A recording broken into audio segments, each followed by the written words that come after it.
Notice भेज दी इस कमजोर सरकार ने। फिर कहते हैं राहुल गांधी जी देश में रहकर आलोचना क्यों नहीं करते।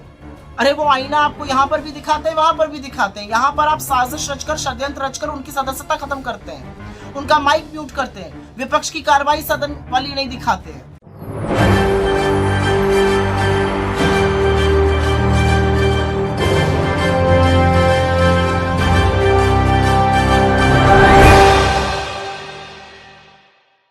नमस्कार, मैं नाज़मीन खान और आप देख रहे हैं SPN 9 न्यूज। अमेरिका में राहुल गांधी और भारत में प्रधानमंत्री नरेंद्र मोदी परेशान क्यों ना हो, क्योंकि यहाँ पर राहुल गांधी अब कई खुलासे करते हुए नजर आ रहे हैं। ये खुलासे साबित करते हैं कि प्रधानमंत्री नरेंद्र मोदी अपनी सत्ता बचाने के लिए तमाम हथकंडे आजमाने के लिए तैयार हैं और ये हथकंडे होते हैं ED CBI की कार्यवाही, ये हथकंडे होते हैं गिरफ्तारी और यहाँ पर अपनी सत्ता को मजबूती में रखने के लिए विपक्ष पर बुलडोजर चलाना। ऐसे में देखा जाए तो राहुल गांधी अमेरिका दौरे पर भी जाने वाले थे, लेकिन उससे पहले भी शिकंजा कसा गया था।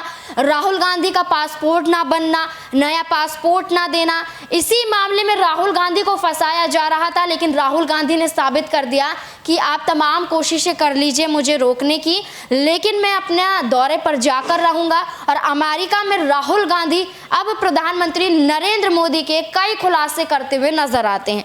पहली तो सच्चाई वो ये बताते हैं कि मैं पहला एक ऐसा इंसान हूं जो मानहानि के केस में इस कदर फंसा दिया गया हूं कि यहां पर एक छोटे मामूली आरोप में मुझ पर 2 साल की सजा सुना दी जाती है और यहां पर मेरा पेच इस कदर कसता है कि मुझे अभी तक राहत नहीं मिल पाती है, क्योंकि मामला गुजरात में चल रहा है, गुजरात हाईकोर्ट में चल रहा है। अब ऐसे में राहुल गांधी ने अपनी संसद सदस्यता को लेकर साफ तौर पर यह कह दिया है कि संसद सदस्यता तो वापस होगी ही, लेकिन 2024 के लोकसभा चुनाव में भी वो प्रधानमंत्री नरेंद्र मोदी को सीधी टक्कर देते हुए नजर आएंगे।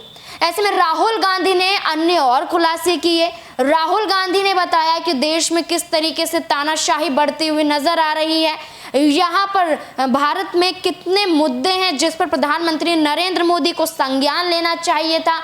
महंगाई के मुद्दे, यहाँ पर बेरोजगारी के मुद्दे और सड़कों पर महिला पहलवानों के मुद्दे, लेकिन यहाँ पर सिर्फ और सिर्फ गौतम अडानी को बचाने के अलावा प्रधानमंत्री नरेंद्र मोदी कुछ और करते हुए नजर नहीं आते हैं। तो ऐसे में राहुल गांधी यहाँ पर मुस्लिम समुदाय को लेकर भी कई खुलासे करते हुए नजर आते हैं, प्रधानमंत्री नरेंद्र मोदी की सच्चाइयों को बताते हैं और साफ तौर पर जाहिर हो जाता है कि ये जो खुलासे हो रहे हैं इसको लेकर देश में मौजूद भारतीय जनता पार्टी के तमाम मंत्री राहुल गांधी पर निशाना साध रहे हैं। राहुल गांधी पर बयान देते हुए नजर आते हैं कि विदेश में जाकर राहुल गांधी भारत की छवि का अपमान कर रहे हैं, हमारे देश के प्रधानमंत्री नरेंद्र मोदी का अपमान कर रहे हैं।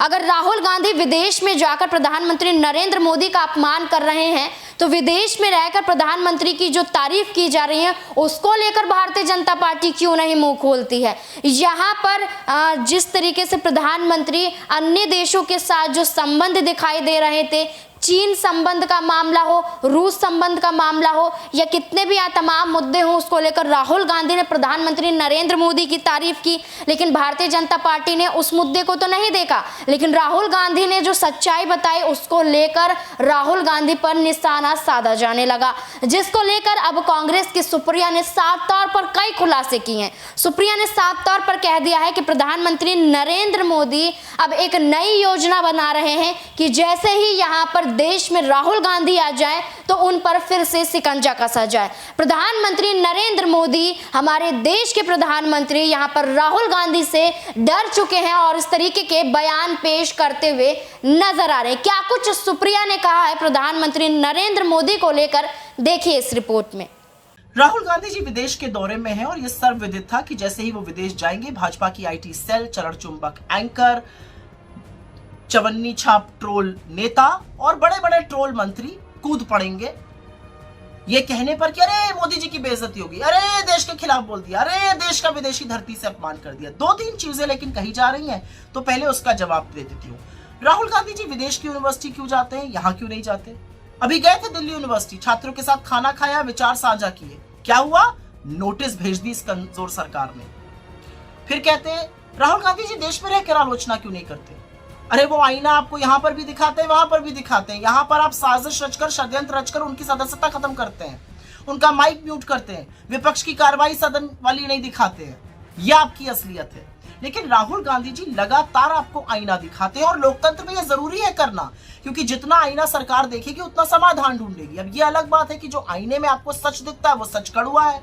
बेरोजगारी का, महंगाई का, आर्थिक असमानता का, चीन का, अडानी का, उससे घबराकर आप उल जलूल बातें करते हैं। अरे मोदी विरोधी, अरे देश विरोधी। अरे भैया, देश की बात करना मोदी विरोधी कब से हो गया? और मोदी जी देश से ऊपर है क्या?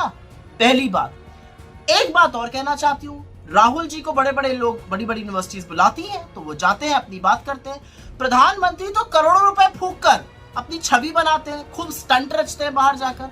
अभी हाल ही की बात है, ऑस्ट्रेलिया गए थे, किसी ने वहां पर बॉस कह दिया। अरे भैया, चरण चुंबक मीडिया तो मानो गदगद हो गया, वाह वाह वाह वाह होने लगा। लेकिन उसी के 24 घंटे के अंदर ऑस्ट्रेलिया ने देश के 6 राज्यों से स्टूडेंट्स के आने पर पाबंदी लगा दी। अरे बॉस थे तो वो पाबंदी हटाते, और चरण चुंबकों एक शब्द उस पर नहीं निकला आपके।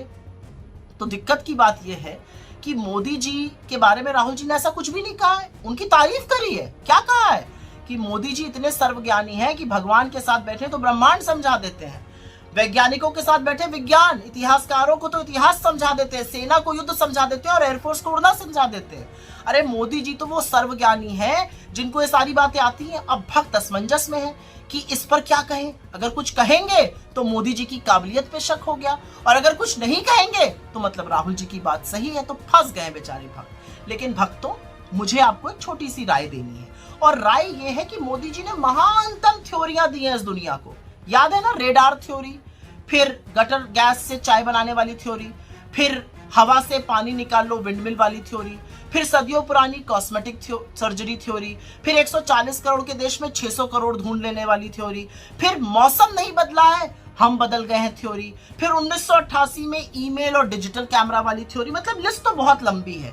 A² B² = 2AB वाली थ्योरी, फिर विवेकानंद जी, गुरु नानक देव जी और संत कबीर जी एक साथ बैठ के चर्चा करते थे। ये अलग बात है, वो अलग अलग सदियों में पैदा हुए थे।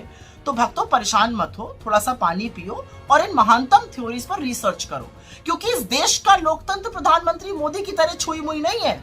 इस देश का लोकतंत्र प्रखर है, उसको और पुरजोर बनाना है। इस देश का लोकतंत्र तो वो है जहां पर प्रधानमंत्री नेहरू अपने खिलाफ आर्टिकल लिखते थे और आपकी तरह रोना नहीं रोते थे, जहां विश्व की आंख में आंख डालकर भारत का हित सर्वोपरि रखा जाता था, और विदेश नीति का मतलब सिर्फ अपने मित्र को कारोबार दिलाना और अपनी छवि संवारना नहीं होता था। इसलिए मोदी जी और उनके भक्तों, काम पर ध्यान दीजिए। राहुल गांधी जी अपना काम कर रहे हैं, जो लोकतंत्र में एक नागरिक होने के नाते उनको करना चाहिए, विपक्ष का सदस्य होने के नाते करना चाहिए। आप लाख रोना रोते रहिए, मीडिया लाख सवाल उठाता रहे, असलियत ये सवाल आज पूरा देश उठा रहा है। आईना आपको दिखाया जा रहा है, आईने में आप देख नहीं रहे, आप धूल आईने की साफ कर रहे हैं, लगी चेहरे पर हुई है। 2024 का चुनाव नजदीक है। लोकसभा चुनाव से पहले कांग्रेस की तरफ से राहुल गांधी को लेकर दांव खेला जा रहा है कि प्रधानमंत्री नरेंद्र मोदी की छवि में राहुल गांधी सटीक बैठते हैं, और ऐसे में राहुल गांधी अब चुनावी मैदान में उतरते हुए अपनी संसद सदस्यता तो वापस पाएंगे ही, लेकिन साथ ही साथ यहां पर प्रधानमंत्री नरेंद्र मोदी की कुर्सी पर भी सेंध लगाएंगे। और यहां पर भारतीय जनता पार्टी कितना भी दावा कर ले, कितना भी प्रधानमंत्री को बचाने की कोशिश कर ले, लेकिन गौतम अडानी को लेकर फिर से जो झटका प्रधानमंत्री को लगा है, इस साफ तौर पर साबित करता है कि अब वो अपनी कुर्सी ज्यादा दिनों तक बचा नहीं पाएंगे। अब ऐसे में कई खुलासे तो हो रहे हैं, लेकिन इन्हीं खुलासों के साथ ये भी साबित हो रहा है कि प्रधानमंत्री नरेंद्र मोदी ने मानहानि का केस राहुल गांधी पर जो दर्ज करवाया था, वो इसलिए ही कराया गया था कि संसद भवन ना पहुंच पाए। लेकिन नई संसद भवन का उद्घाटन करने के बाद राहुल गांधी का बयान सामने आ जाता है। राष्ट्रपति का समर्थन करते हैं, लेकिन साथ साथ ये भी कहते हैं कि वो खुद संसद भवन पहुंचेंगे।